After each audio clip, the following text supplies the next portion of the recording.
going into time for December Pledge of Allegiance and invocation.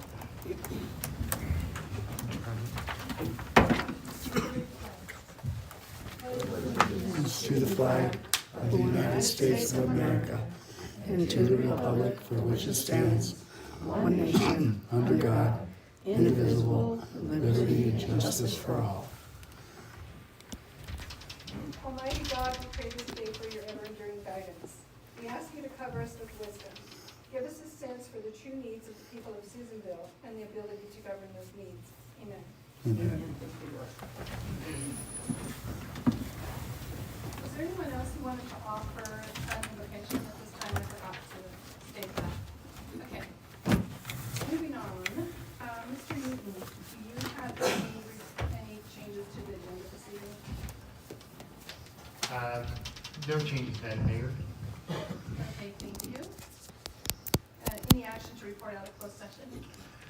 Council met in closed session on 2 items, conference with legal counsel, existing litigation, and labor negotiations. No reportable action was taken. Direction was provided to staff. Great, thank you. This evening, we have a presentation by our city clerk, Heidi. Good evening. I'd like to introduce our newest administrative assistant. This is Maya Wright. Don't know if you want to stand up. I know you do. Maya was born and raised here.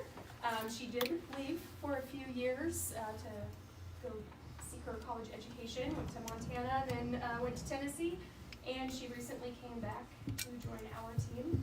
And I'd like to congratulate her because as of yesterday, she just got accepted into her master's program. Oh, wow. Welcome.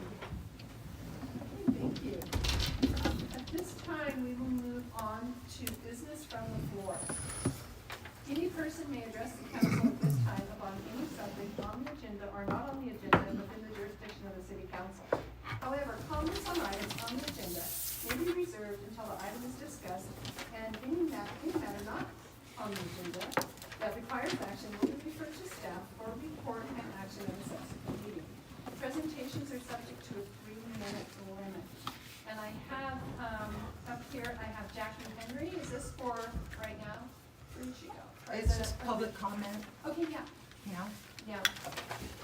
And when you come up, would you state your name and address, please?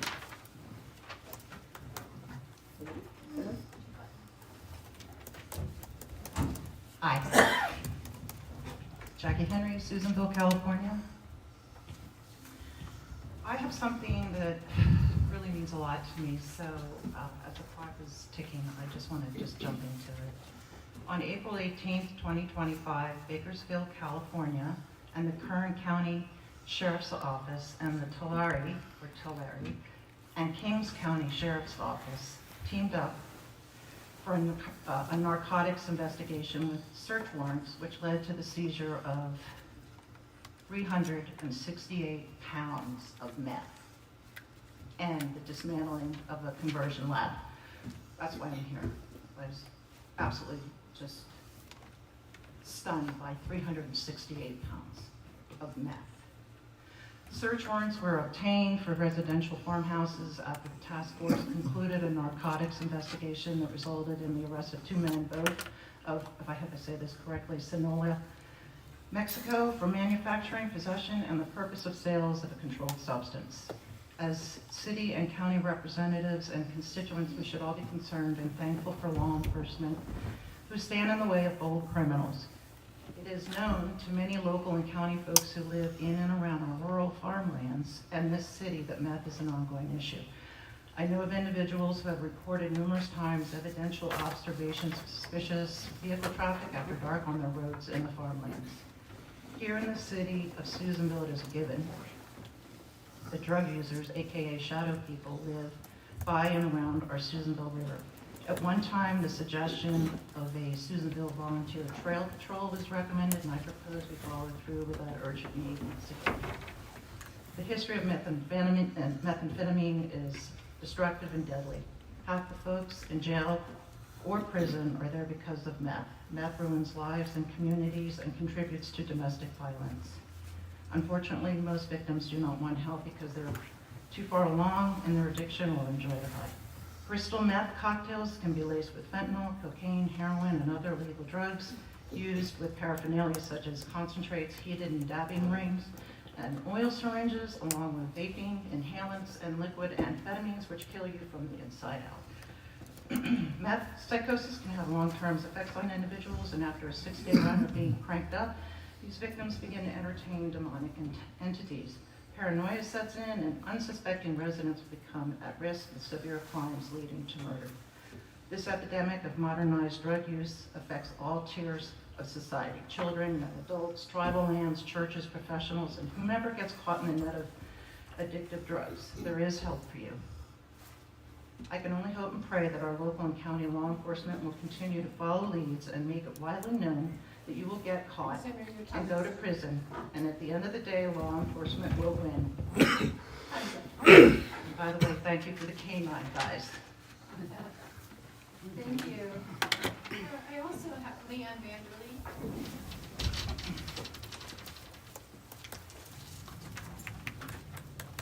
Proclamation tonight. Thank you so much. Whereas according to the Bible, there is one living and true God, eternally existing in three persons, the Father, the Son, and the Holy Spirit, equal in power and glory, that this triune God created all, upholds all, and governs all. And whereas the Bible, the Word of God, fully inspired without error, states that God is perfect in holiness, wisdom, and power and love, and concerns himself mercifully in the affairs of men. And whereas, according to the Bible, people are sinners by nature and choice, and therefore under condemnation, needing a Savior. And whereas God so loved the world that he sent Jesus to pay for our sin for those that choose to receive him, and whereas Jesus willingly was crucified to the cross, died, and rose himself to atone for our sin, and whereas Jesus was obedient to go to the cross and is now seated at the right hand of the Father, making intercession for us, on this date, May 7th, 2025, I, Leanne Vanderlee, declare Jesus King of Kings and Lord of Lords. Thank you. Thank you. Next I have Shelby.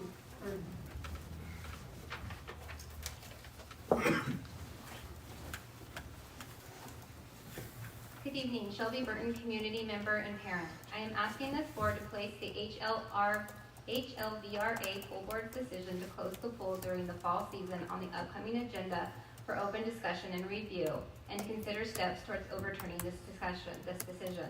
I'm also urging you to support long-term structural reform to prevent these types of harmful closures from happening again.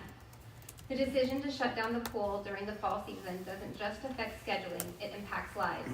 It means our high school swim team cannot practice or compete. The community loses access to vital low-impact exercise, and children lose out on swim lessons. This closure is not due to lack of funding. The school has funds allocated for pool use, or a lack of interest. It is a consequence of administrative mismanagement, inflated salaries, and a lack of community-focused planning. During the March 18th pool board meeting, Ms. Rice confirmed that the only cost associated with keeping the pool open during the shoulder seasons is her own salary. This means the board is knowingly prioritizing a single inflated administrative salary over valuable community programs and the swim team. This is not a new issue. 2 years ago, I, along with community members, stood before the pool board and presented valuable solutions to increase revenue and reduce costs. Every proposal was denied by the manager without objection from the board. The manager has had more than enough time to act and prepare to operate from May through October. The community deserves answers, reform, and a sustainable plan for the future. The pool's actions have reached trust with the high school. There was an active contract for the 2025 swim season. The school has scheduled meets and began fundraising for gear. No one from the pool board or management reached out before canceling fall operations. This shows a failure to act as a responsible and engaged community partner. What is most concerning is the emotional and developmental fallout of the pool not acting in good faith. This is an issue as it damages students' morale, breaks trust, sends a harmful message to students, that their programs are disposable for inflated salaries and poor management. If our pool cannot even extend the courtesy of communication to our local high school, how can we expect responsible, community-focused leadership moving forward? Many of us in the community are actively advocating for reform to the current manager and JPA, which we believe could significantly reduce overhead and return decision-making power to the community. I respectfully ask this board to do the following.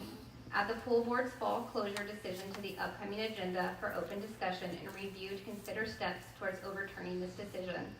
Explore structural reform for the manager and JPA to ensure accountability and long-term sustainability. This pool is not a luxury, it's a public good. It serves our students, our seniors, our families, and our safety.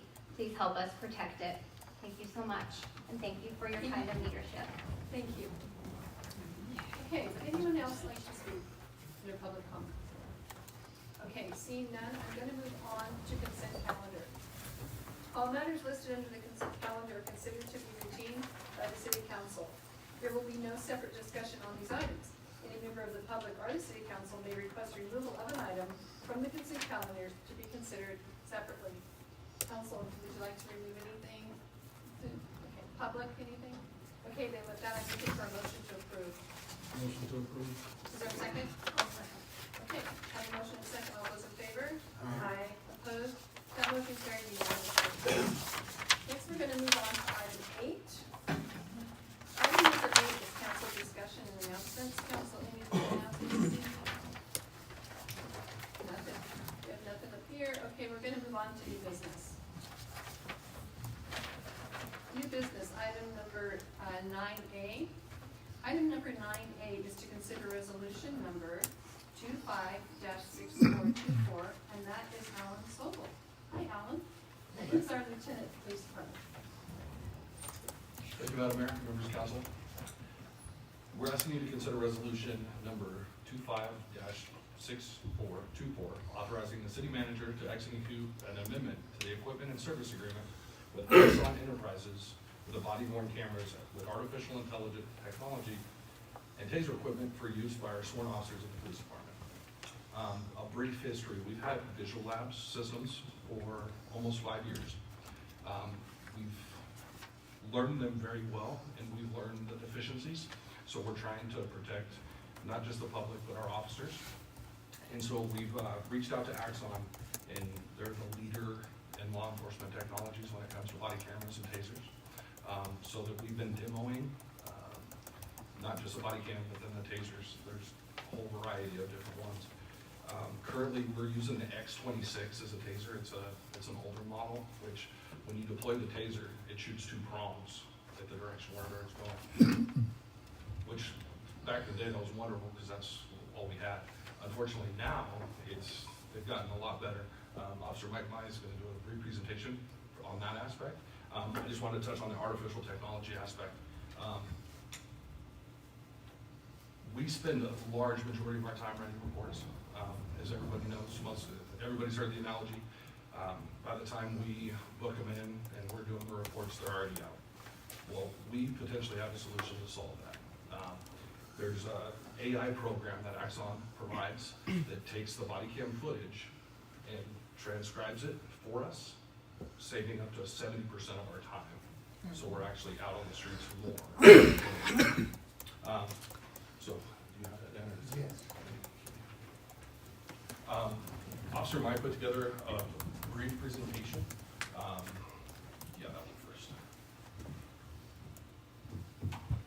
So as you can see, if you look at this, that's a social security office, and you can see inside the rectangle, that's what our current visual lab system observes. Okay, you go to the next one. So with Axon, you can see a ton more, right? And it's crucial, okay? And the amount of stuff that, I'm sure you guys watch the videos on the news where it's just one. You can see a little bit, but there's always stuff going on the sides that nobody ever sees. So you get a lot of sideline quarterbacks saying, oh, what about this, what about this? This prevents a lot of that because you get the full picture rather than the smaller scope, okay? And then next one, please.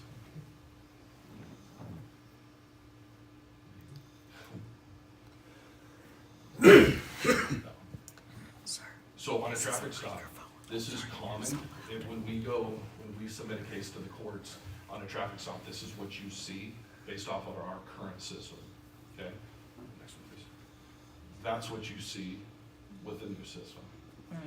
This is very huge because with our officers and use of force incidents or an altercation with a suspect, frankly, there's a lot of stuff because it's pointing one direction, it doesn't have the fisheye view, so there's a lot of stuff that gets missed, right? So we have to depend on multiple cameras, multiple officers, and piece it all together so we can, so frankly, the DA can put it together to prosecute. Okay. And then the next one, please. Yeah. Officer Mike Lyle explained, he's one of our taser instructors, so he gets the fun part. I do. Good evening. Tasers come a long way, right? With the X26 is a live demo. So if you go down, you see Bay 2 deployed. So with the new Taser 7s, it has 2 bays in each one. The first bay has an angle, I think it's like 25 degrees, and the other one's at 45 degrees. So depending on how close you are, you can flick of the wrist and deploy the taser wherever you want it to. You know, the new Taser 7s, it has 2 dots. It has a green dot for the top and a red dot for the bottom. So we know exactly where those probes are going. So down at the very bottom right here, it says pull scrap 1, electricity discharged, then trigger pulled. So with the X26s, we never knew, we couldn't graph it. We couldn't figure out what was going on, how much electricity was deployed, or anything like that. With the new Taser 7s, we can with our new system. Next slide, please. So again, same thing, but Bay 1 deployed. Next slide. So this, I pulled off 2 different ones. So this one, the top graph that you see, the charge, that's a non-good deployment, a bad deployment. So the electricity it's all over the place. So it's not getting a good connection. What we say is NMI, it's a neuromuscular incapacitation, sorry. So tasers, they're not painful. As soon as that tase is done, the 5 seconds, your body relaxes. So it's not painful at all. Next slide.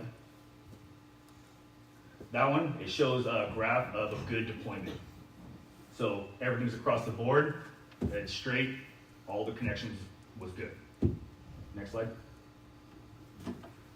Okay, so this part right here, I wanted to give you guys an idea about the transcription that the AI does. We have an officer that currently got around 25 years on the job. It takes him, with our current system, over 45 minutes to do a DUI report, which in reality, that's not bad, but when you consider he's been doing it for 25 years, and then you take a 2-year employee, you can imagine the difference in, let's just say, time or duration. So if you, okay. So what Axon does is you go through and check all the boxes, and right now, it's called draft 1. It's literally going through all of your body cam, and it's typing your report.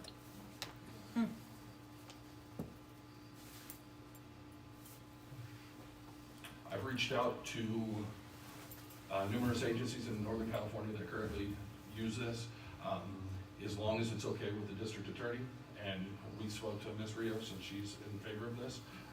This is potentially going to cut a substantial amount of time off report writing.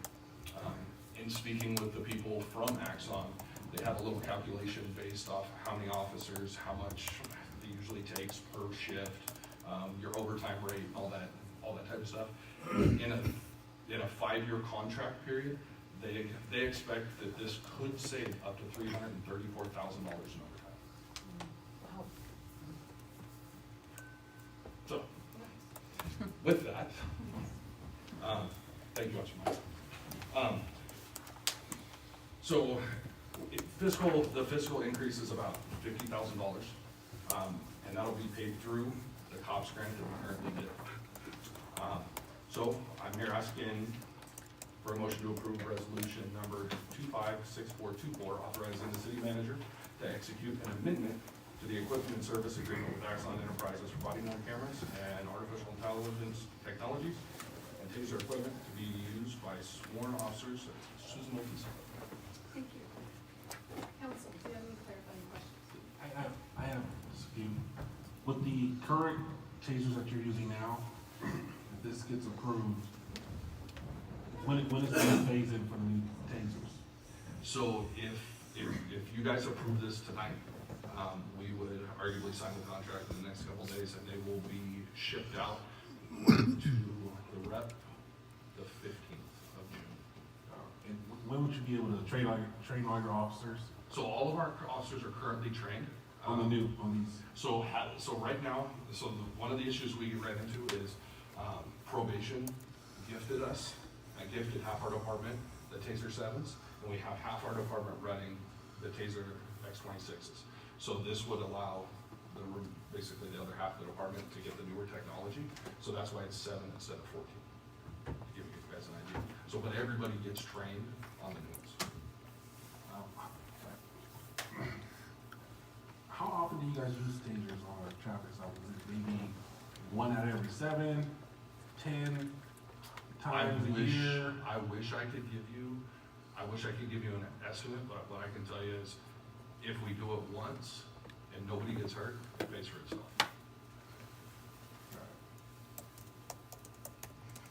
All right. As far as with the technology with the body cams, so if one of your officers says a DUI stop, how much review how many people are reviewing it? So does it go to the sergeant, then to you to review it? And how much back and forth is it really saying? So with the AI technology, once you hit submit and it goes through and it starts to articulate everything that happened in the report, it actually, he doesn't have to pull it up, but below each paragraph it says insert observations here, where it tells you what to put in, right? So, and there's different programs. Well, I'm still here. There's a caveat that you can basically trick the reader and it will throw weird words and information in there. So you have to edit it, like the white elephant and all kinds of stuff. So, Correct. Talk about that. I've played with this system. We've had this system, this testing probably about a few months now. And I've tried it every possible way. I've swore in like test trials, and it literally puts in every swear word that I put in there, or what that I say. So like Lieutenant Sobel was saying, in this draft, it says insert observations. If it has misspelling or whatever it is, you have to physically go in and change it. So you have to read it. Like we did a DUI test trial, and it kind of mixed them up a little bit. So as you read through it, you're like, no, that goes here, so you have to change it and physically put things where they need to be. And your observations, like horizontal gaze nystagmus, into your observations. I saw fluttering the moon at 45 degrees or full nystagmus. So you, like I said, you literally have to put all your words in there to correct the report. So it's not perfect. It doesn't come out perfect. We don't just, from here, submit it to the sergeant, and it's done. We have to go in and edit, then submit it to the sergeant. The sergeant has to review it, but says, hey, this doesn't make sense, then he kicks it back. Then we have to review it again, fix the mistakes, then it goes back to the sergeant again. Then once he, on his dominance, clears it, then it goes up. And generally speaking, our records, if there's anything else wrong with, say, it's the face pager narrative, usually not, unless there's certain times that our records supervisor will go through and double check certain things to make sure people match narratives and all that other stuff. So arguably, you have the officer reviewing it multiple times, and then you have the sergeant who reviews it. It could be multiple times depending on errors and whatnot, and then ultimately you have the records supervisor that either she approves it, puts it away, and it just saves to our cloud system, or it gets filed to the DA's office or wherever it needs to go. Is this cost being covered by the grant, CEO, the body cams? The cop train is. All right. So, anyone else, questions? Public, any questions or comments on this? Yes.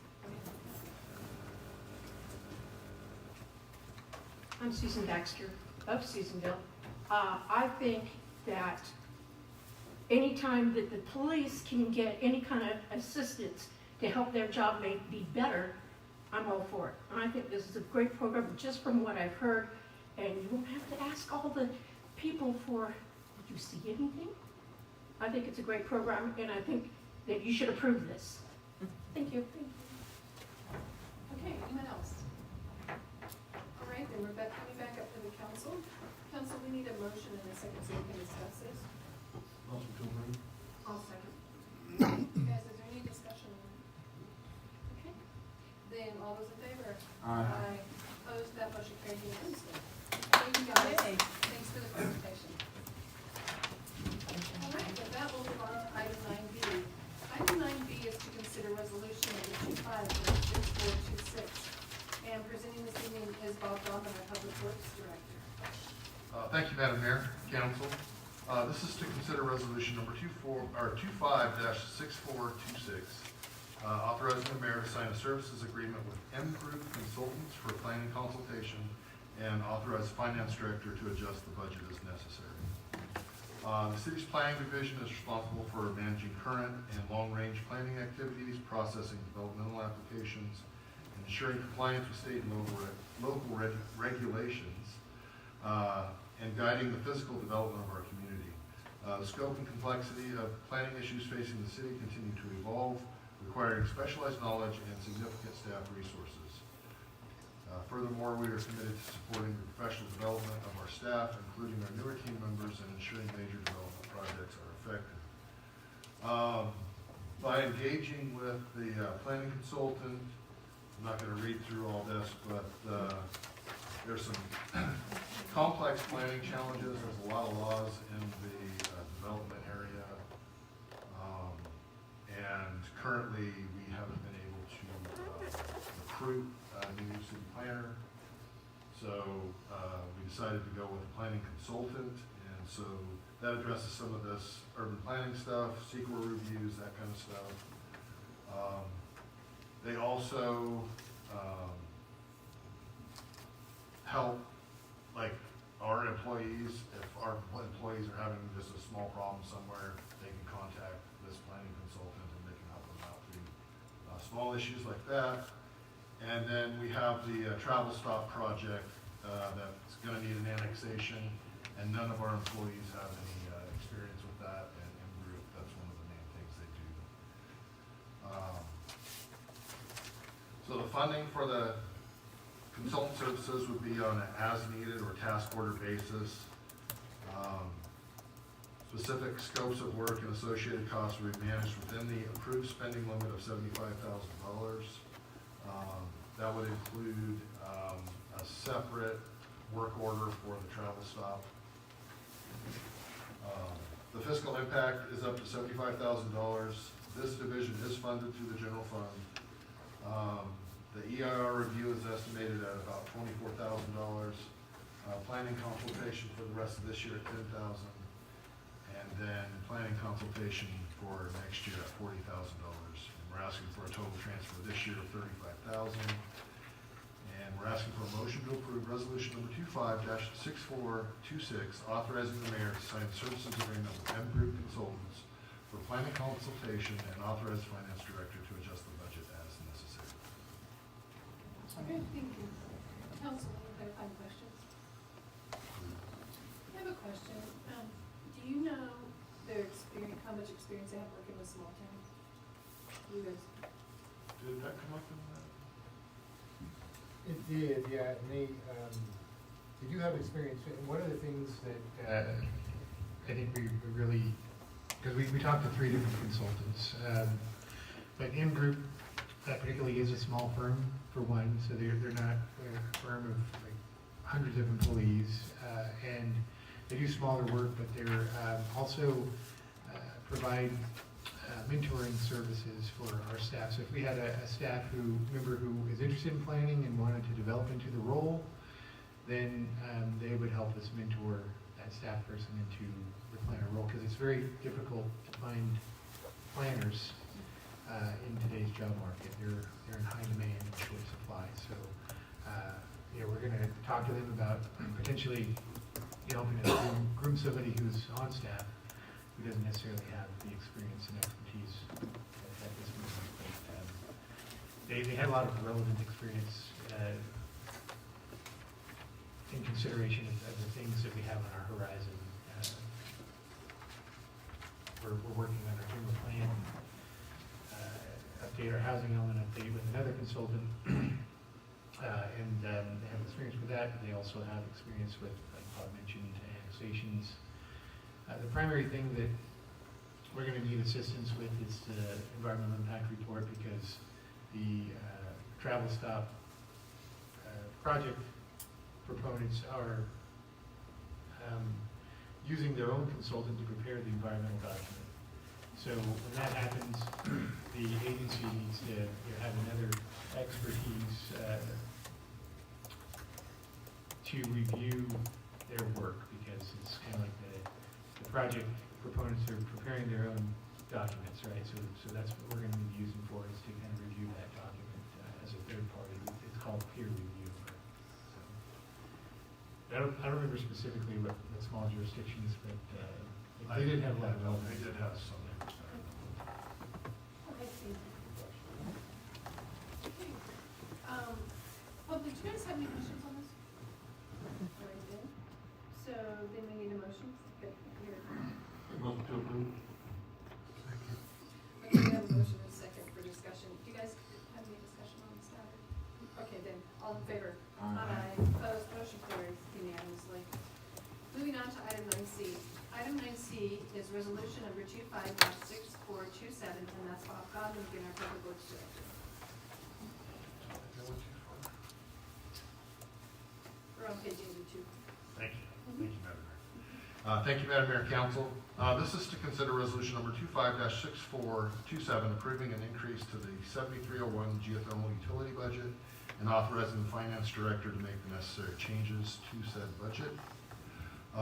Due to multiple system failures with the geothermal system, we've had a higher number of repairs this year than we normally have in the past. So we had some additional costs that were budgeted for the 24-25 fiscal year. Staff has estimated the utility budget will need an extra $8,000 increase for fiscal year 24-25 for operating costs to maintain the system. And we're asking council to approve a budget increase and authorize the finance manager to make the necessary changes. It's a budget amendment for the 7301 geothermal utility budget. It's no cost to the general fund, and it would be $8,000 increase in expenditures. We're asking for a motion to approve resolution number 25-6427, approving an increase to the 7301 geothermal utility budget and authorizing the finance director to make the necessary changes to that budget. Okay, thank you. Council, any clarifying questions? Okay. When you say multiple system failures, it's just like, are you power outages or what else? We've had some power outages, and they always cause the system to cool down, and then when we heat the system back up, we've had a lot of leaks, just from the cycling, I think. Just due to the power outages? Yeah, power outages and the age of the system too. There's anywhere, there's not a protected part, the geothermal water will leak through it, and eventually the problems. I was just curious. I was wondering if maybe there were any other underlying circumstances that were maybe being looked into, or is it just it goes off, putting it back up? Yeah, it's the heat cycle. Bringing the pressure and releasing making the the- goal, I Yeah, understand heat all that. pressure cycle. So I just wanted a little clarification there. And how many leaks were there? No, I didn't get that information. I know we've had 5 or 6. Thank you. That's Okay. Public, any questions, comments on that? All right. So then we need a motion in a second. Motion to approve. motion to approve. Second. Okay. Okay, we have a motion in a second. Any discussion? All those in favor? Aye. Opposed, motion carries unanimously.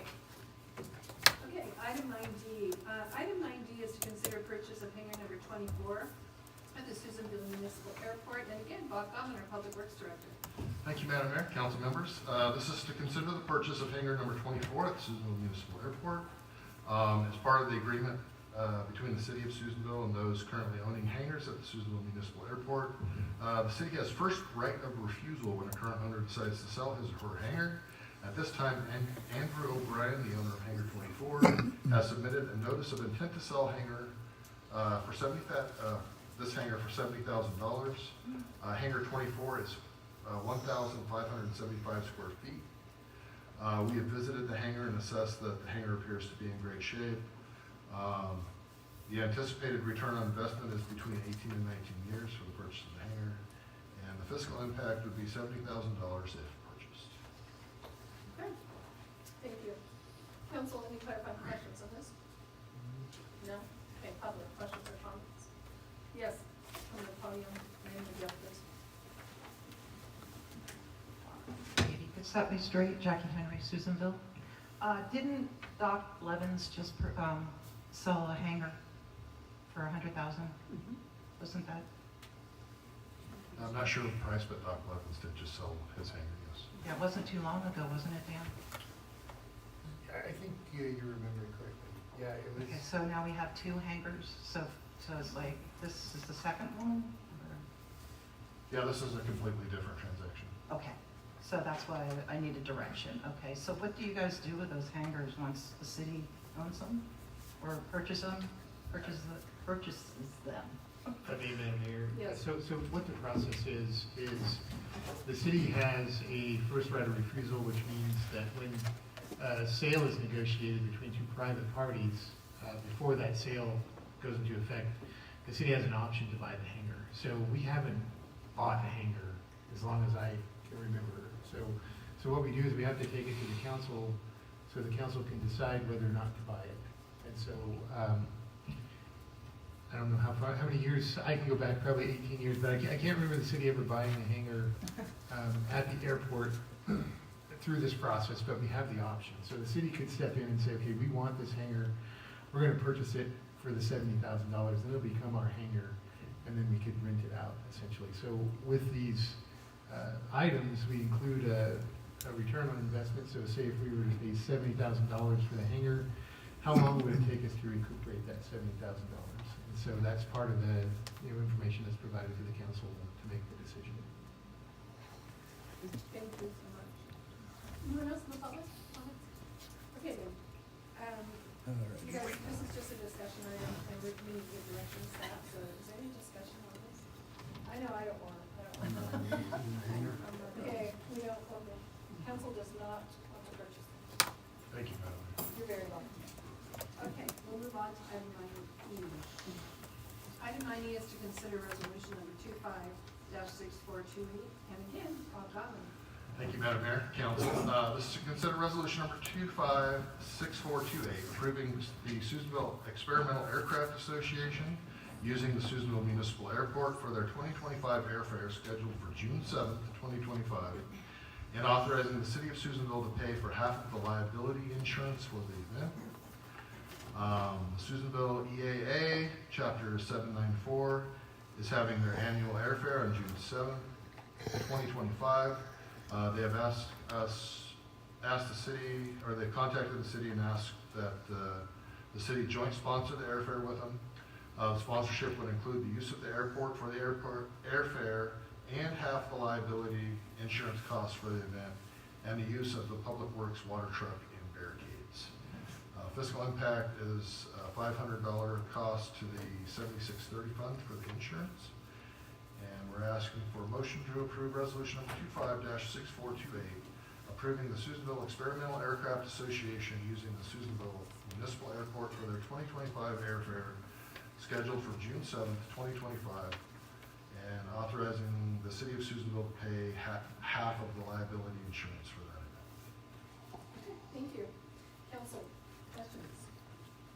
Quick question, maybe I missed it. So they're just asking us to pay for half the liability insurance, but not take on half of the response of the liability. Did I miss that? Correct. So we're not gonna be liable for anything, just, Yeah, we're just helping them pay this for would be a it. special event insurance that names the city as a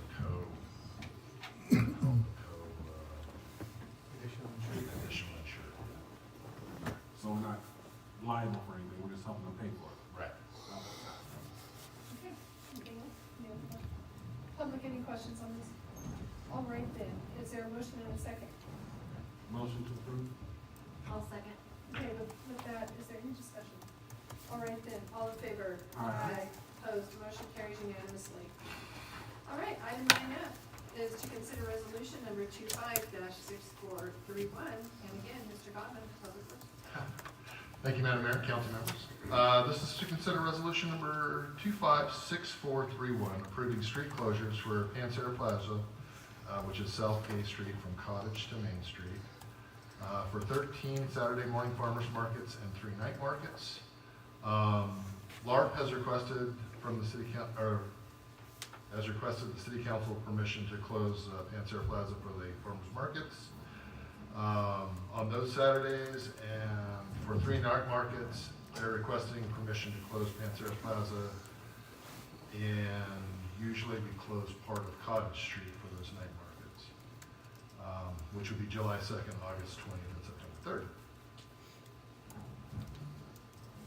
The total estimated city cost for the farmers market would be around $6,084. $2,254 of that cost is overtime from the streets division, and $358 is additional insurance cost to the general fund. LARP will be issued an encroachment permit that clearly communicates both LARP's responsibility and the city's responsibility in conducting the farmers market events. Additionally, LARP will provide the city with a $2 million certificate of liability insurance listing the city as an additionally insured. There's that again. And LARP is requesting that the city council support the road closure for the farmers market. Fiscal impact, the special insurance, $358. Public Works overtime, $2,254.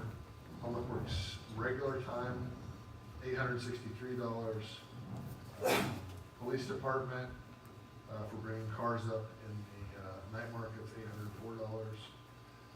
We have equipment costs for the pickups and lights for the night market of $1,804, and that brings the total cost to $6,084. And we're asking for a motion to approve resolution number 256431, approving street closures for Panera Plaza for 13 Saturday morning farmers markets and 3 night markets. Okay, thank you. Council questions? Yeah. Is this farmers market still a for-profit event, or is it non-profit, like last year? Or last year was for-profit. Is this a for-profit business?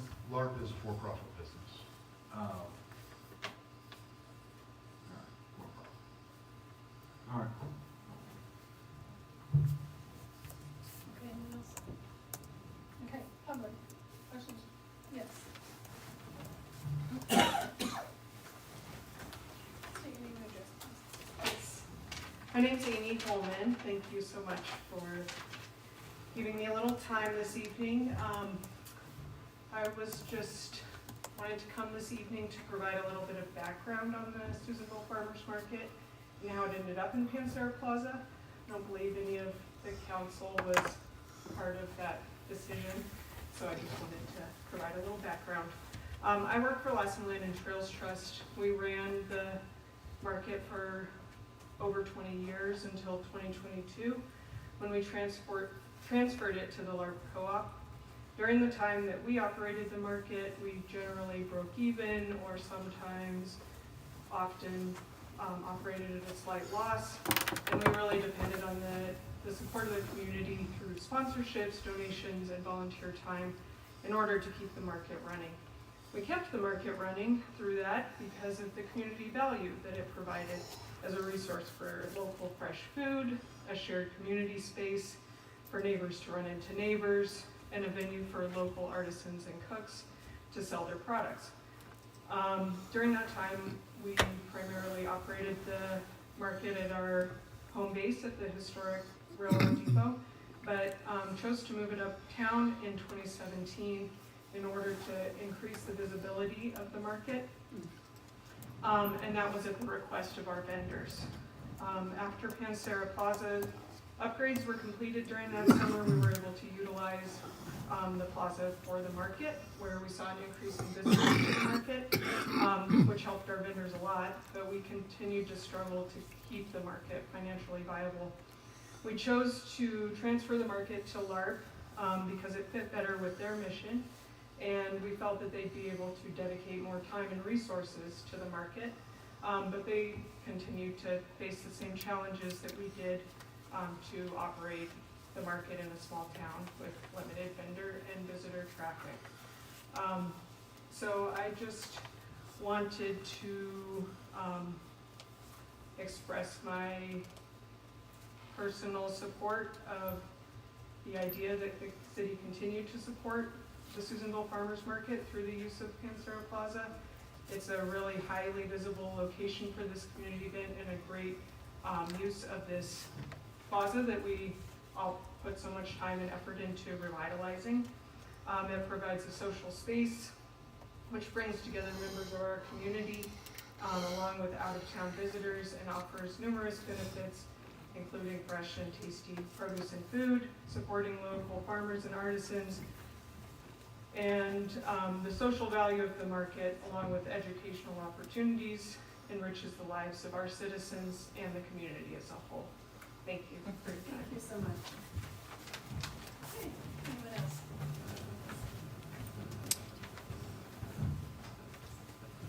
Craig Hemphill, Alaska County Agricultural Commissioner. This farmer's market is actually a certified farmer's market, and it's the only certified farmer's market we have in our county. So it's an opportunity for the producer to sell at a market to the public without standardization and they're exempt from a lot of regulations from CDFA requirements per se.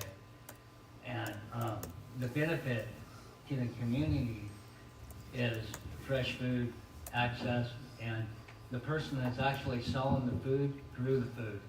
You can't I can't go down to Costco, for example, and buy peaches and bring them up here and sell them at a farmer's market. So the farmers grow what they sell. And it's an opportunity for the public to interact with people that actually grow food. And you can talk to the person and interact with them, and you're getting fresh, healthy food. So please support the farmers market. Thank you. Oh, thank you. Yes.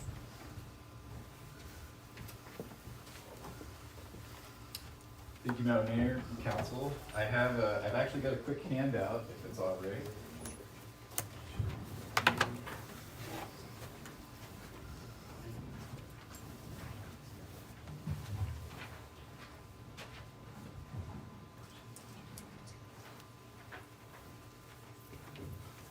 All right. As I mentioned, I'm Caleb Griffin with the LARP Cooperative. I live here in Susanville, 703 Mill Street. And yeah, I just wanted to talk a little bit about the operations of the market since we've taken over from Lassen Land and Trails Trust back in 21. You'll notice on the quick report that we drew up for you, it's just an explanation of the numbers, how LARP functions with the Susanville Farmers Market. This is not a money-making venture for us. While we are a cooperative corporation that is led by a series of shareholders and board members that do functionally categorize us as a for-profit entity, as a cooperative corporation, we enjoy several non-profit-like tax benefits and qualifications because of our cooperative corporation status in California. The reason that we've taken on the farmers market was not a financial decision as much as it was a mission-related decision. LARP's mission is connecting the food web within our community, creating economic and nutrition resilience here in Susanville and broader Lassen County. And as Amy mentioned, Lassen Land and Trails Trust functioned, in supporting the market in that way for many, many years, simply because it's a good thing to do for small businesses. So you'll notice a few of the facts that we have listed here. Our profits and losses, we had 1 or 2 years of profit in 2022 and 2023. Aside from that, 2021, 2024, and thus far estimates for 2025 currently have us in that negative to breaking even realm. I also listed out our in-kind time contributions. An increasing amount of hours have been volunteered from LARP staff, other community organizations that we've brought in to engage this enhanced market process.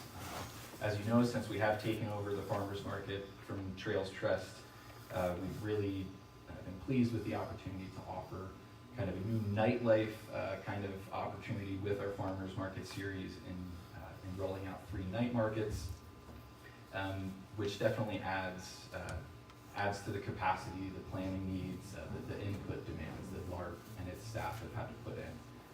We have very few paid hours that go into the farmer's market, and that's why I listed those out there. On average, 320 hours per year are volunteered for each market season by LARPers and other partners. Our number of vendors, 2022 was 48, 2023 we had a slight drop to 46, 2024 52, and we hope to continue increasing those numbers. As for vendor sales, we began tracking them I'm sorry, adequately. your time's up. Sorry. Thank you for the handout. Anyone else? Okay, council, what's up here for us? Is there a motion? To approve. We have a second. Second. Okay, we have a motion and a second. Any discussion on this item? I got a few questions. Okay. I wish I could. Thank you for giving this. Looks like your vendor sales were $62,000 for 2024 and $101,000 in 2023. Just based off this, Those are what the vendors sold at the market. Yes. what the vendors sold. Yes. I'm not sure how you guys are. So it's like you're charging $30 a day to be there. Sure. And we've maintained those prices since 2021. Do all 52 vendors show up at every farmer's market? Not necessarily. In all, we've had about 75 different small businesses participating, but each market season we have roughly 50 plus or minus businesses. Many of them are returners from season to season. Look, just look at it, they may need to raise their prices because they're getting $101,000 with vendors sold for $62,000 from what the farmers sold. And because they're for profit, it seems like they should be able to pay for $6,000. I'm not sure what their operations are, just looking at this. I guess what I said, I'll probably say the same thing. I'll say the same thing I said last year. I think the farmers market is a good community event, but it is for profit, so I'm not necessarily too keen to approve it. Because if I wanted to have a food truck market through the summertime, and I asked the city to pay for it, what they do? Would you guys pay for my food truck market? Would you give me $6,000 and I'm a for-profit business? So I wonder if they could go to a cheaper location, but I know it's only, when you say only $6,000, it's still a lot. So that's where I'm at. I'm still kind of iffy. Are we paying for a for-profit business? If someone else, I don't know, if the courthouse said, hey, we want to do a farmer's market, we want you to pay for it. We're going to be selling that food. It would be, if it was non-profit, I get it, but for-profit, I go back and forth on it. What if we asked them to split that cost? Would that be more feasible in your mind? I mean, I get where you're coming from. It's I like the farmer's market too. It's a great thing. The public likes it. It is a pretty good amount of money. Yeah, would that help if we I mean, asked them to split that? it's a start. I guess it's a start. From what he gave down or what they're doing with their profits. Yeah. With their vendor sales, and they're still asking us for $6,000. Where's all the money going? Those vendor sales are those are sales that go directly to the vendors selling their products. And those vendor sales alone generate an estimated $5,300 to $6,800 worth of annual tax revenue for the city annually. And as you can see, our profits and losses for LARP, those are at the top line. 3 out of those 5 years are negative. So the sales, those are vendors' profits, not LARP's profits. We're operating the market as a community support function to support local businesses. It's the backbone of America, small businesses and locally ran businesses. And in a rural economy like ours, that's why we've chosen to continue this endeavor at a near loss. And that's also why we've chosen to refrain from raising our prices at the will of our vendors who said, if you raise your prices beyond $30, we don't know if we can come. And while some of these, sales years look great, $101,000 worth of sales, some of our vendors aren't making many sales on those nights. Some of them are making a ton of sales, like our food trucks do really, really well. Anyone who vends alcohol tends to do really, really well at our night markets for those types of events. But the farmers, the ranchers, the bakers, the crafters, the artists, the small business people that are just getting into the realm of marketing and delivering and selling their products, $30 is oftentimes a lot for them to compromise as it is for marketing. And that's why we've chosen to continue operating at a near loss for this purpose, because it's in alignment with our mission. I understand. I actually participated in the farmers market for about 2 or 3 years in San Diego. They just charged 15% of your profits, sometimes 20, 30. So I think that you guys have to do some adjusting here to cover this. I wish I had more information on how the money's broken down. I'd be happy to get back to you with any additional info. And it's not just me, I think for the public also. This is taxpayers' money going towards a for-profit business. So I think the public should know as much detail as possible for funding a for-profit business. Yeah, if I may, I would say that this is taxpayer dollars being used to fund a community service function that is hosted and the legwork is performed by a for-profit business. But I wouldn't say that this funding goes to LARP at all. This funding supports the community function that is the farmers market, which ultimately is a service to our small businesses, farmers, ranchers, growers, artists, and crafters here in the local area. So the $30 each goes, 52 people, $30 each is going to lot. So they are making some stuff. And it's a wash when we paid $1,400 for our pork johns, when we paid $3,000 to $5,000 for our one staff market manager, who is the individual who shows up at 5 in the morning to kick cars off of the plaza. We'd be happy to dive deeper into Back and forth, and now I have people raising their hands and stuff, so. We're up here at the council now, guys. We have a good company.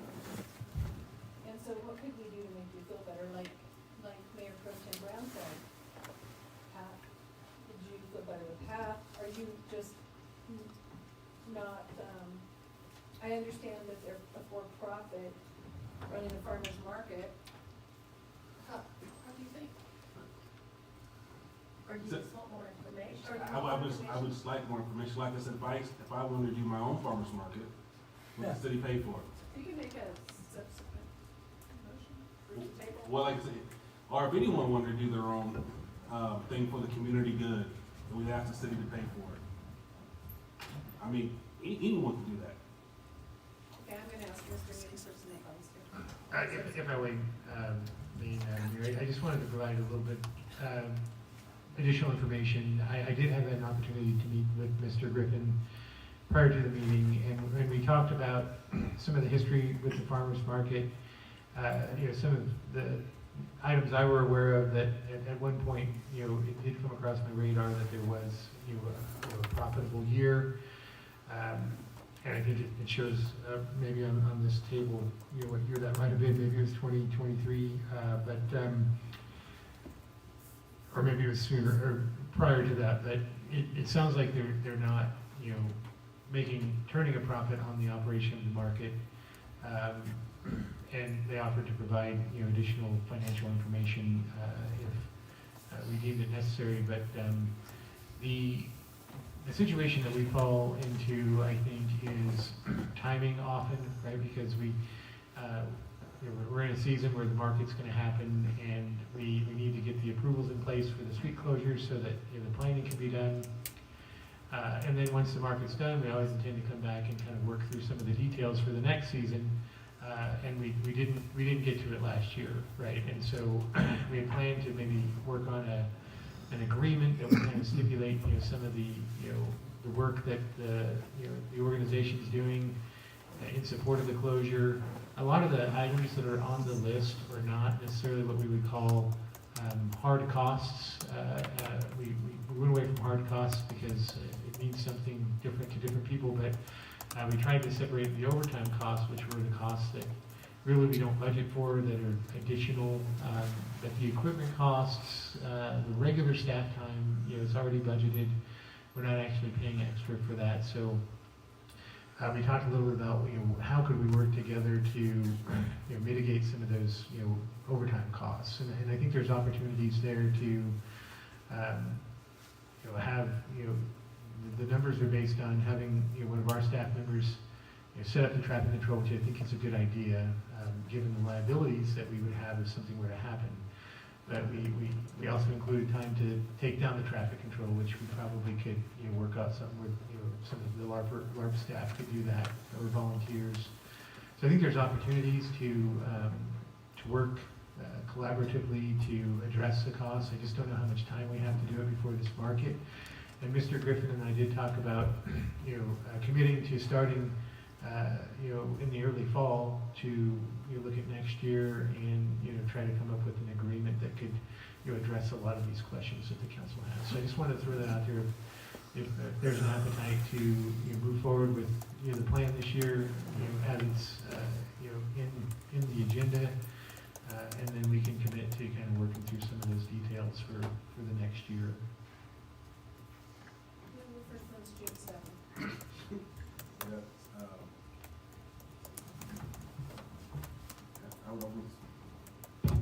And I just had a comment too. So we're paying out $6,000 and we're getting about $6,000 in sales tax revenue. So it's a break-even situation for the city too. I know Mr. Griffin sitting right behind me. I'm not sure who you're asking. She's making a statement. Okay. Well, is this, I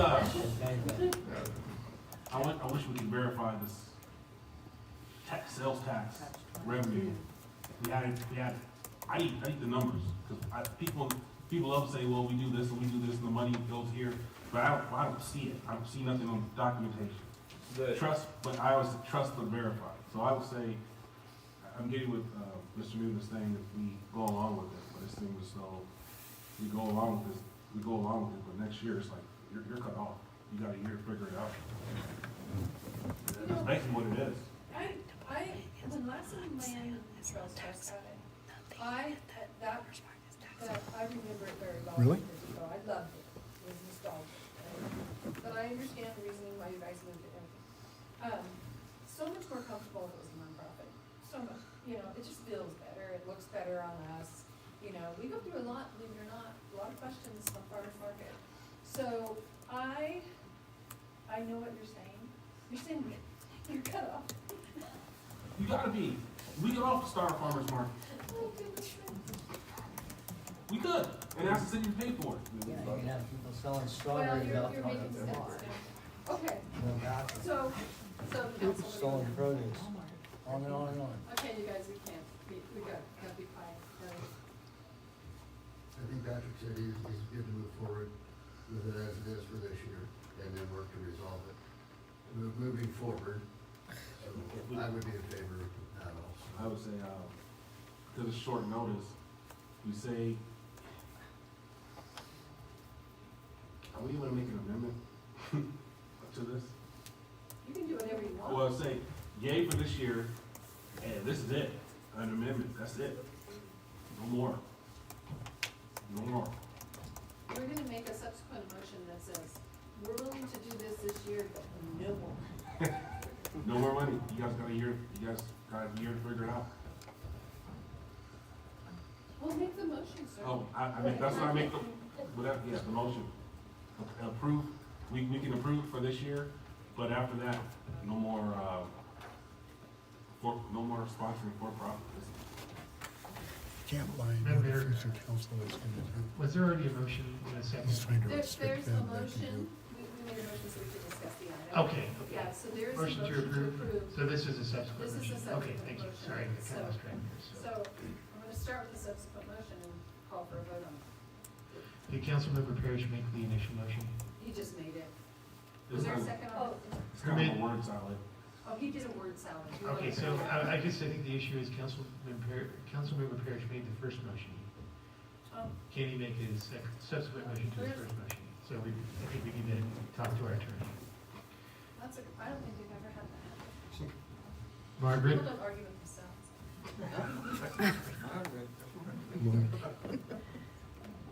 She's not there.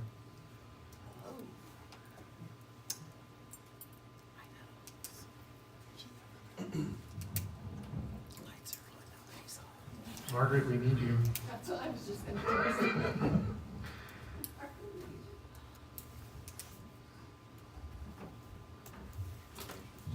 Hello there. Hey. I'm I not- apologize, it's kind of hard to hear, so I heard you say my name, but I didn't hear the question. Oh, okay, thank you. So we need some advice and guidance.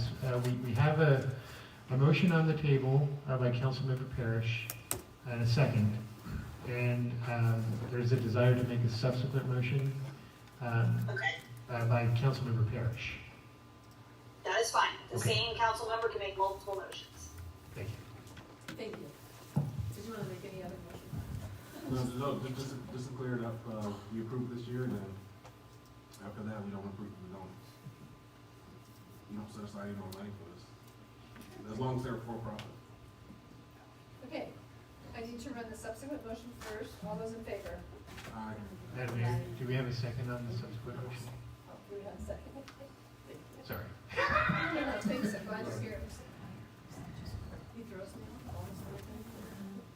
Is there a second?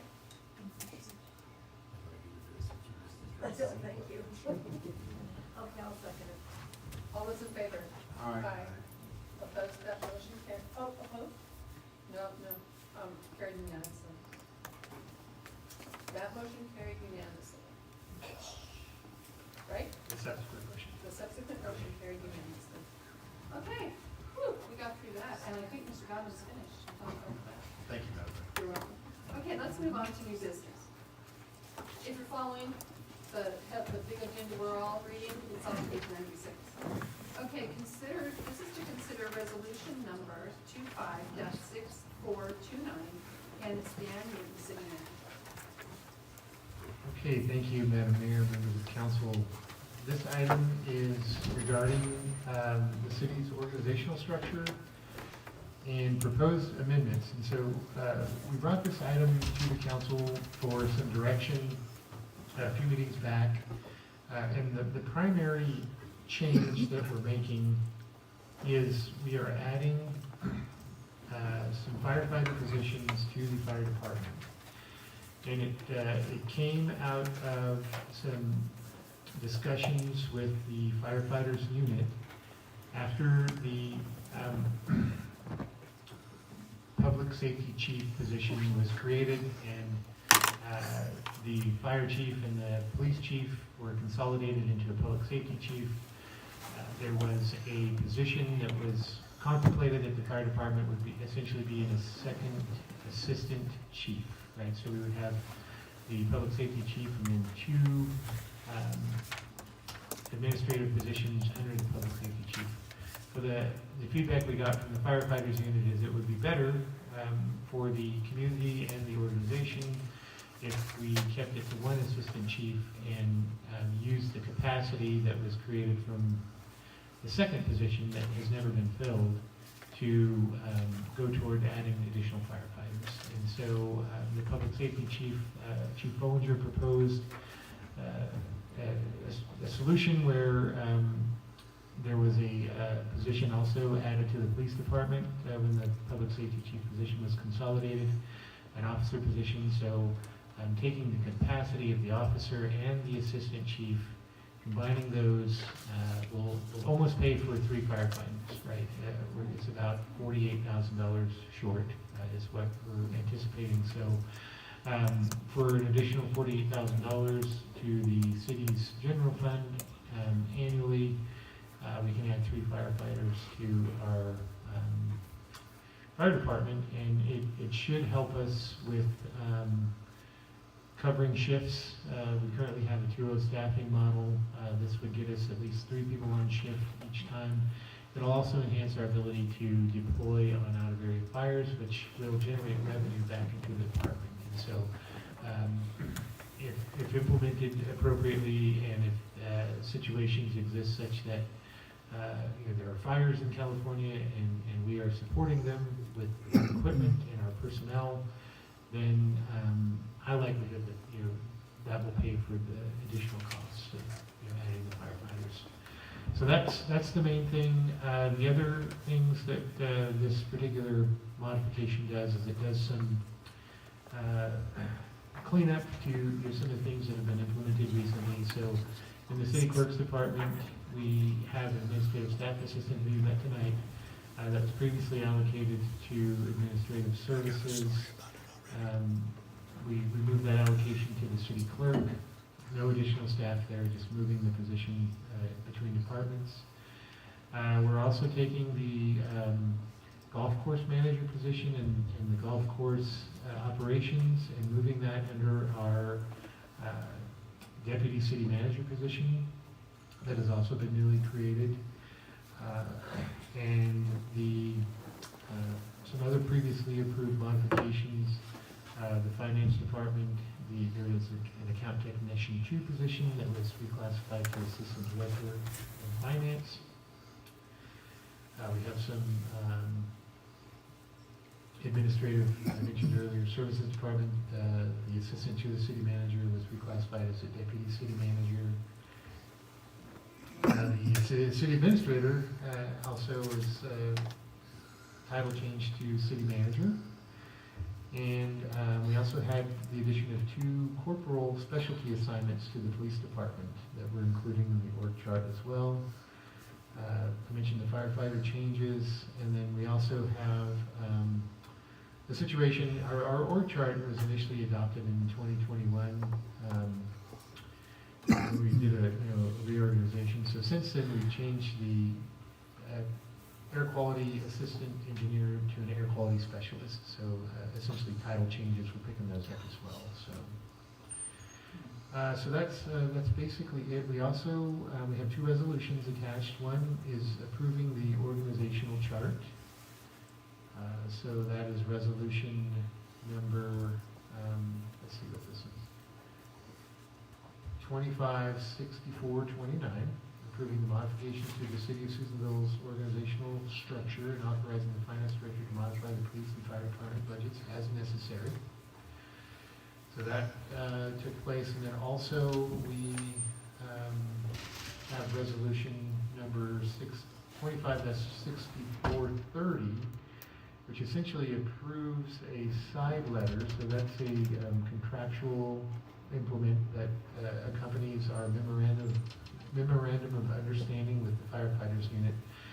So one thing I didn't mention is that we currently have what we call flexibly staffed positions in the fire department for our firefighter 1 and 2s, but it also includes an engineer. So you could start with the city as a firefighter 1, go to a firefighter 2, and an engineer without ever having to apply for a position vacancy, because all those were flexibly staffed, essentially. So the proposal basically takes the flexibility from that top step. So what our new structure would look like is we would have 3 firefighter 1-2s, 3 engineers, and 3 captains. So that's what the side letter is doing, is taking that flexibly staffed language out of the current agreement with the bargaining unit. That was also something that was requested by the unit. So we have the side letter, we have resolution 6430 that addresses the side letter, and then the previous resolution 6429 to approve the org chart and modify the budget. We don't anticipate any significant budgetary impact this fiscal year, so we'll include this with our next fiscal year's budget for the full-time positions as well. And so action requested is a motion to approve resolution number 256429 and a motion to approve resolution number 25 6430. I assume the second one is a second motion. That would be fine. Council, do you guys have any clarifying questions? Okay, public questions? All right, then, let's take the, resolution number 25-6429 first. Maybe we have a motion to approve that. Motion to approve. We have a motion and a second. Is there any discussion? Okay, seeing none, all in favor? Aye. Opposed? That motion carried unanimously. Next, we have a resolution that we need to vote on. Resolution number 25-6430. Is there a motion to approve that? Motion to approve. Okay, any discussion? All those in favor? Aye. Okay, both things pass unanimously. Thank you. You're welcome. Moving on to item 12B. Item 12B is to consider modifications to the city's approved position list, and that's to meet our city manager again. Okay, so this ties into the first item somewhat. So we use our approved position list to essentially authorize the city manager to fill vacancies as they arise. So if we have an employee that leaves their employment with the city and create a vacant position, our city code essentially allows the city manager to appoint people to those positions, and it says with the approval of council. So this essentially is checking that second box with the approval of council. So we bring this approved position list to council. Years ago, all positions when they were filled had to come to the city council for approval. And so probably a decade or a decade and a half ago, we started doing this process. And so by approving the approved position list, it essentially authorizes us to fill the positions that are on the list. And we won't do it unless there's budget capacity, obviously. So there are some positions on there that are approved on the list, but like say they're part-time positions, we don't necessarily budget for them, so we won't fill them if there's not budget. But if we had budget, then we could. The proposed modifications to the approved position list are to, number one, revert the assistant engineer position to its former pay range. And so it was a couple months ago, we had a vacancy occur in our assistant engineer position, and we wanted to basically increase the qualifications for that job to see if we could attract a qualified candidate for growing into that position and looking at succession planning and those types of things. We raised the pay for that position to be more competitive. They flew the job, and we didn't get any qualified applicants. We do have internal employee who is interested in returning to that position, who has been promoted, but currently more qualified for it. So we do have a seasoned and experienced individual that we can put back into that position, and that would really help us move forward and deliver projects that we need to revert back to what it was before. So that's what we're asking to do for that particular item. And then to implement the changes in the organizational structure. So that's all incorporated into the approved position list. And also to change the title of the assistant finance director from the account tech too. So we didn't catch that. We brought the position list to council, I think in February, when we did that engineer change. So it wasn't that long ago that the council approved this, but those are the proposed modifications. Under this item, we just ask for a motion to approve. We don't adopt this by resolution, but a motion to approve modifications to the city's approved position list. Okay, thank you. Council, any clarifying questions on this? Okay. And if I missed it, my apologies, but to revert the assistant engineer to the former pay range, are we changing the qualifications that we put in place before, or are we leaving those alone for the next thing? We will be changing the qualifications. The two main experience and education requirements that were changed were relating to having a bachelor's degree in engineering or a related field, and also having an engineering training certificate with the ability to obtain it within a year. So we'll be pulling those particular credentialing items out, but the bulk of the job duties will remain the same. Okay. Thank you. Public, any questions? All right, is there a motion to approve this? Motion to approve. I'll second. Okay, we have a motion and a second. Any discussion before we go to the vote? Nothing? All those in favor? Aye. Opposed? That motion carried unanimously. We're going to move on to item 13A. Item 13A is our department reports. We're going to begin with Jolene Arredondo, our deputy city manager, and then we're going to end with our city manager, Mr. Dan Newton.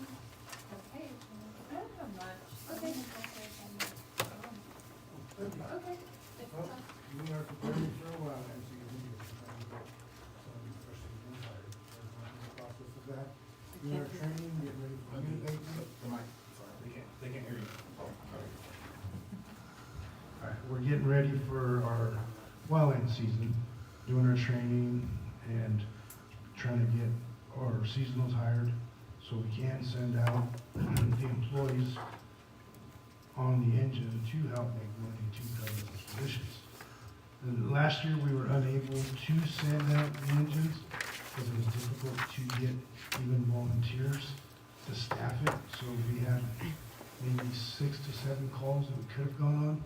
We were only able to go on one. So with the new employees, that would help out. So that's it. Thank you. Thank you. That's one of them.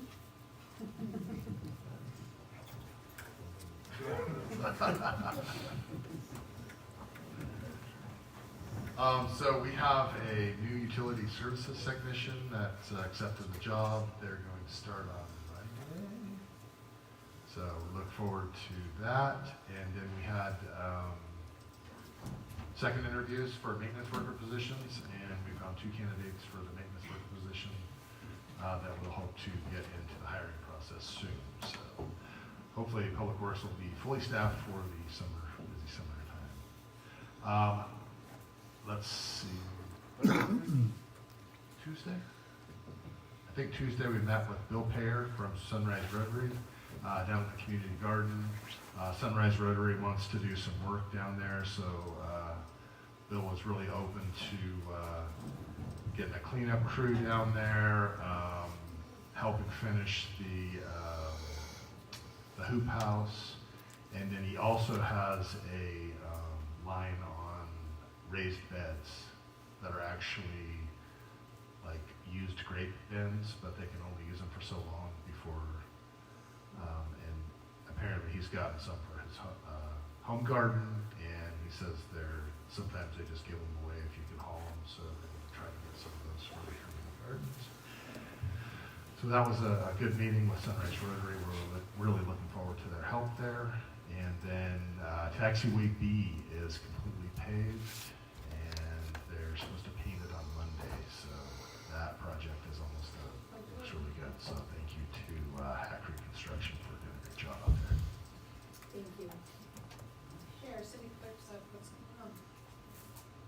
Going to pretty much repeat what Bob said there. Just, been busy with interviews and onboarding of employees between Public Works and Pool.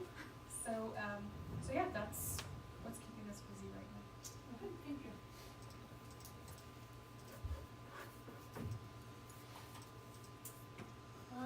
Okay, so, it's May, so we're preparing for year end at this point, so we're, making sure, doing a lot of cleanup, making sure the books are clean as we close out.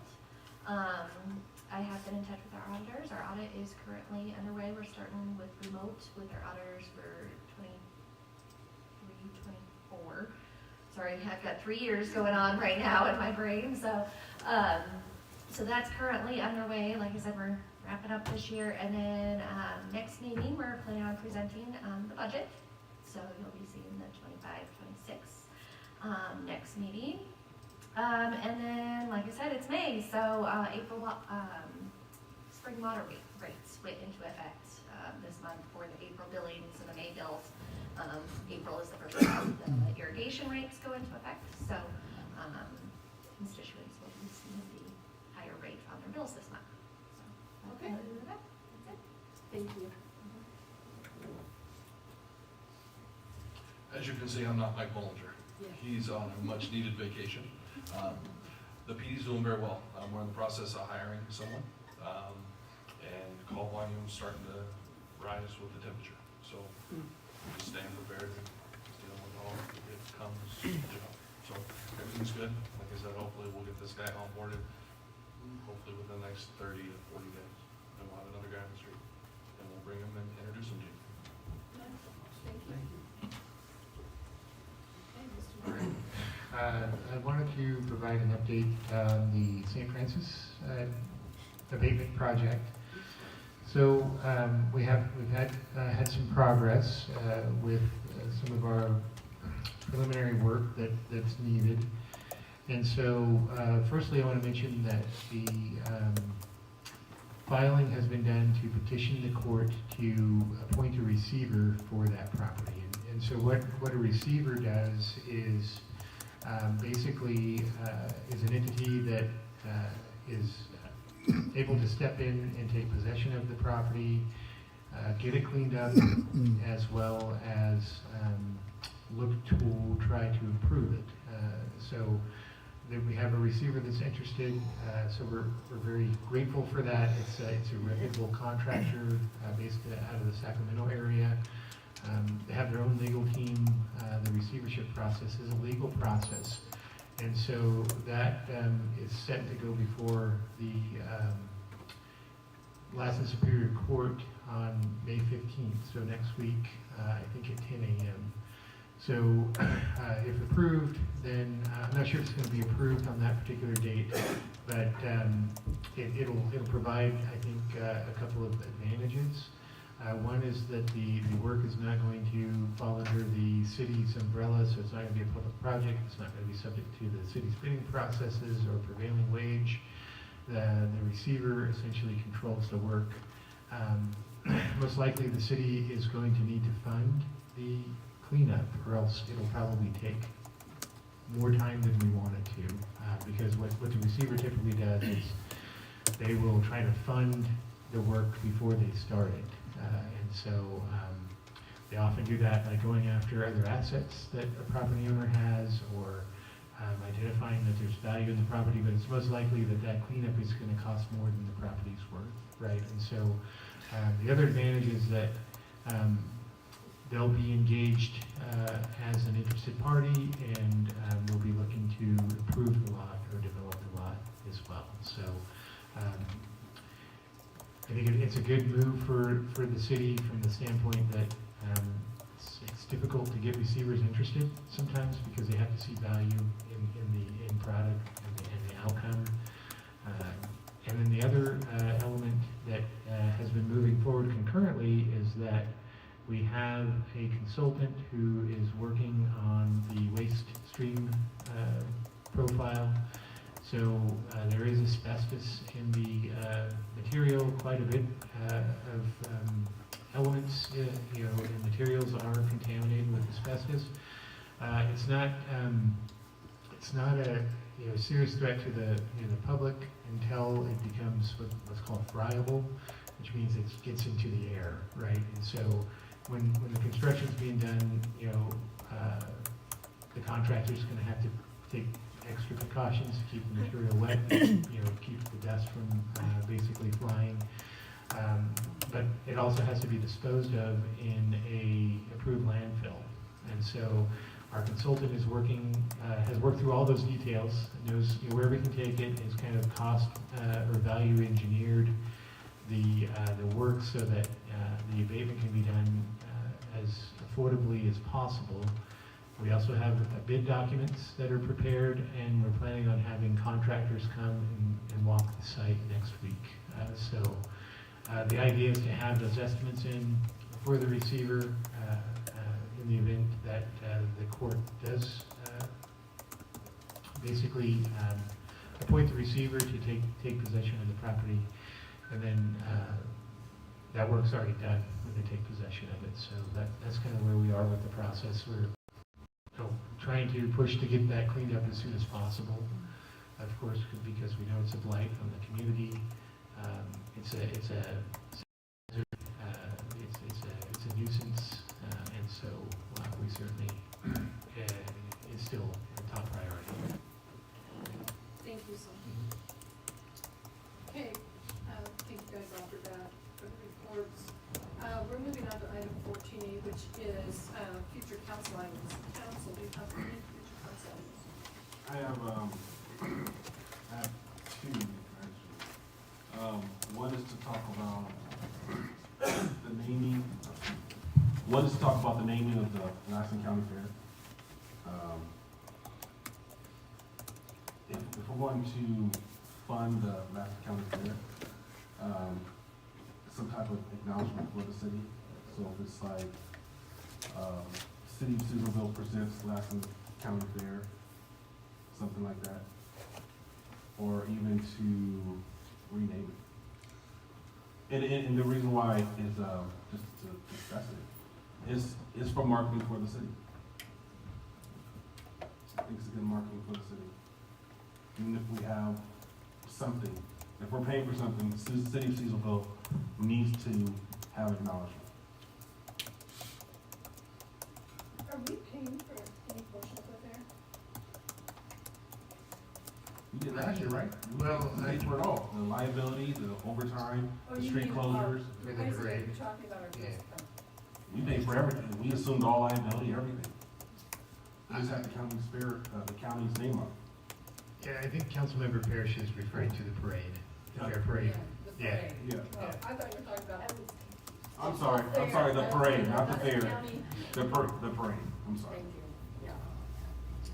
So you think it should be called the Susanville Parade? I'm just saying, I don't have a name yet. Even if it's, City of Susanville sponsors the Lassen County Fair Parade. Something like that. If we're going to spend money, the city should have some type of acknowledgement because it is marketing and it is advertising. Did they have our seal on there when they advertised it last year? Probably. Yeah, I I don't think know that's, if Jolene remembers, they typically do. Yeah. Most events, parades particularly that are, I would say, sponsored by, predominantly sponsored by other agencies,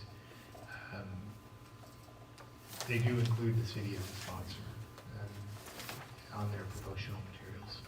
I've seen it, but I'm not sure about last year, but we have confirmed that they do have it on their poster and their advertising. I haven't seen it. You haven't seen it? I'm not sure if Oh, anyone's goodness, seen it. what am I gonna do? Yes. I'm just saying, I'm saying bring it up as a discussion. That's it, we're just future discussion. Well, we can't change the name, we don't own it. Isn't it county owned, the Lassen County Fair Parade? Who's paying for it? Different sponsors, we're not the only ones. I think we are. Do you know? The chamber puts on the parade. Okay, so the chamber might, yeah, so I think if the council wants to agendize it for a discussion, that would be the item that This discussion would be appropriate at this time, or not.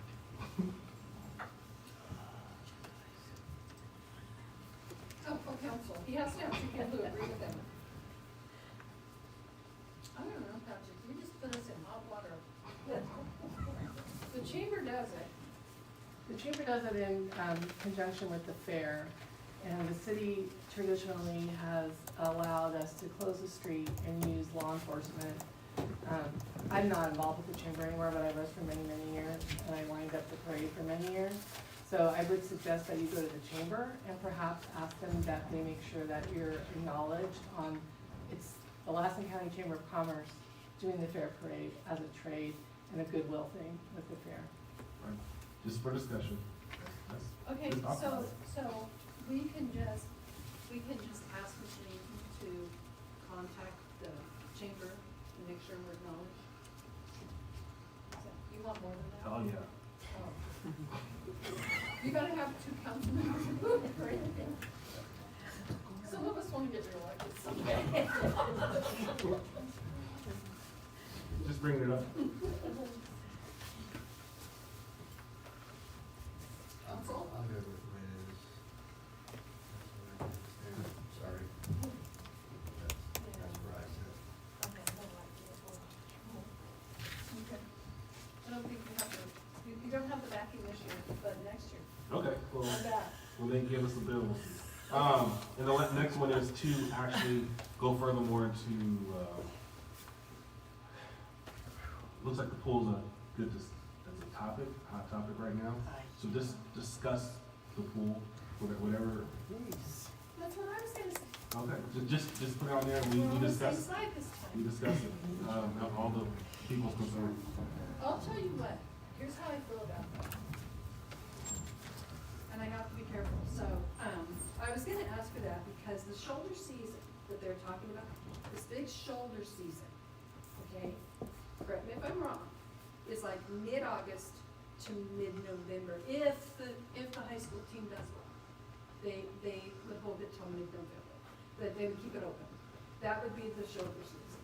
So I would like an item to discuss it because these are members of our community, this high school team, and they're the only high school in our jurisdiction.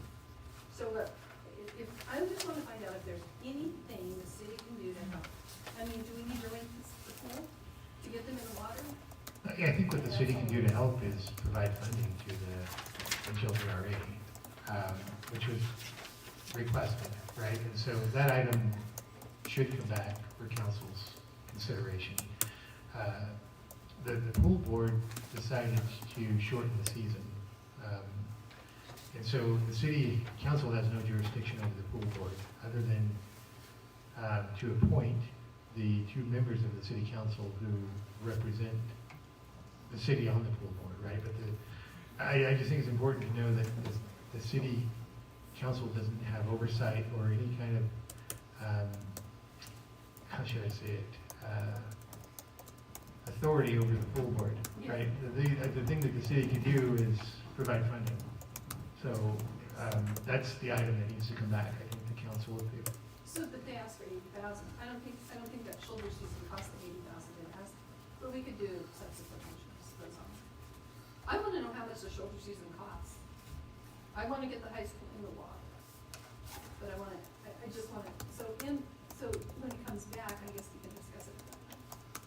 Yeah, I just want to reiterate, it's not under the purview of the city council to decide what the schedule is for the pool. Right. But if the request is for the city to pay more, then the council could certainly do that. So I have a question. I know that we have nothing to do, we're not over it, we have no power. But do we have a way to help our high school team by, if we even have to rent the pool for them so they can have their swim season? So these kids can get scholarships and be involved and blah, blah, blah. We want to know, we want to discuss, right, what we can do to help. These are our citizens. So you want to know how much money it will take Yes, to provide that shoulder season? And that we can bring back. thank you. Yeah, I think Mr. Godwin has those numbers, he probably doesn't have them in front of him, but it would need to come back for action anyway. Is that, I just want to make sure that I get that direction to bring that back. Well, you have a month, Councilman, anything else? I just would like to know what the darn budget is for the pool. So far, I don't know what the maintenance budget is it broke out? What is the budget for salary? And I'd like to know what program brings in the most money. Okay. Yeah, and I believe that those numbers, Mr. Godwin gave a report to the full board with those, I believe they've had all that information in it, Bob, right? Yeah, so we have that now, we can bring that back as part of the discussion. Yeah, I believe you asked for 5 years back or something, and we haven't received anything, so we would like to see. They came asking for money, but nothing to back us up, to educate us.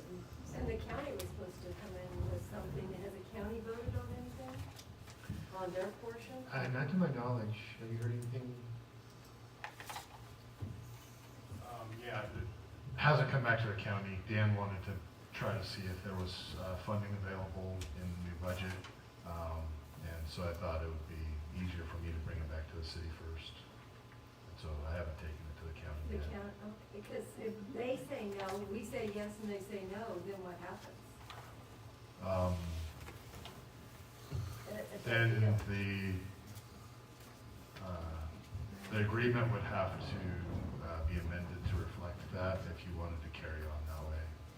If they didn't support you and then, or support the pool with the same amount that the city did, and the city didn't like that, then there would have to be some negotiation between city and county before the final amendment would be made. Yeah, I'd like to see what the county has to say, because if they're not even willing to do anything, we couldn't put their bill and our bill. For the shoulder season is what I'm mainly interested in. Could you tell us where we could take that money from also, and the ideas, where? Yeah, I think probably it would be best to bring it back. I think we're probably getting into a realm where we're having a lot of unagendized discussion. Okay. But yes, we can come back with some options. And we should be able to bring that back on the 21st, at least for discussion. Because I think we've done a lot of that financial work done already, so. Okay. So I think that high school team probably needs to know before they get out of school. So they would need to know by our June 4th meeting, I suppose. So, anyway, okay, that sounds good. Discussion? Okay. Yeah, that's probably the best way. Okay. Yeah.